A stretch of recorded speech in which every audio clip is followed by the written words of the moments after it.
Hello folks, decided to come out here and spend some time by this beautiful river. Little running sound. I like the sounds of like a river running, the streams running. I think that's my favorite part. I decided to come out here to just relax. Just because I like being by the water, like most of us do. A lot of us enjoy being by nature and nature around nature. Mine's the water. I like the ocean, but mine's definitely stuff like this, like streams and rivers and lakes. I don't know why, but it definitely has me feeling some type of way, especially when it comes to my spirituality. This week has been a lot about reflection for me. I've noticed a lot of people around me, close relationships, family and friends, and more specifically my relationship with these people, or how I've chosen to define my relationship with them. And basically it just all comes down to me reflecting back on my commitment to my spirituality and my spiritual development. It's one thing to be spiritual when you're by yourself because it's just you and you don't have anybody to interact with. Really, it's just a matter of your relationship with yourself. But then when it comes to being out there with everybody else, it's like, how committed are you to your spiritual development when it comes to being with other people, dealing with other people, communicating, and having everyday relationships with people? Meaning, are you out there being a dick and being an asshole to people, but then call yourself spiritual when you're behind closed doors and it's just you, or when you're in front of the camera, or when you're aligning your chakras, or lighting candles, or whatever the case may be? Ask yourself, think about that, reflect on that.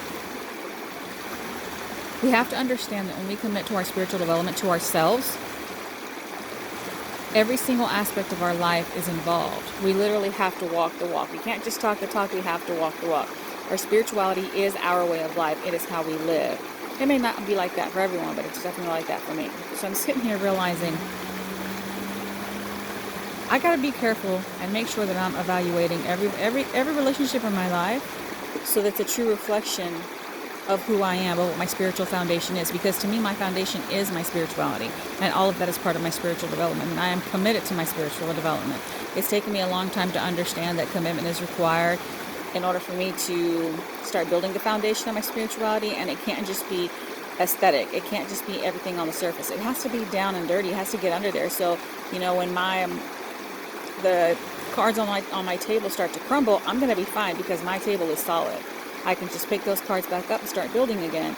And that's literally how my life is. Yes, we crumble all the time. There's shit that happens to us. Life is hard. And we haven't learned to maneuver through a lot of different parts of life. And we're not supposed to. Those are the lessons, right? That's the shadow part. But the parts that we have learned to maneuver, the parts that we have grown from, and we now have tools and resources to help get us through those things, we have to make sure that stuff stays solid, that stuff stays solid.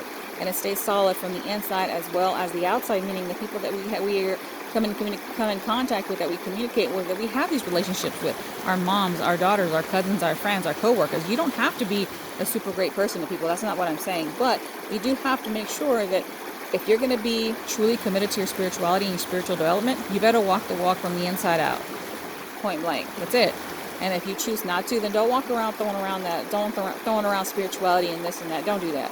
Because what's going to happen is you're going to get a lesson that you're not going to like, but you're going to be forced to learn because you're too busy tossing the word around every which way except for the right way. Meaning,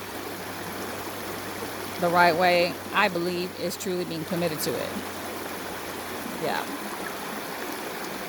That's my flowy rant for today. It's getting kind of cold out here by this water, so I think I'm going to wrap it up for the day. I will talk with you guys all a different time. Bye.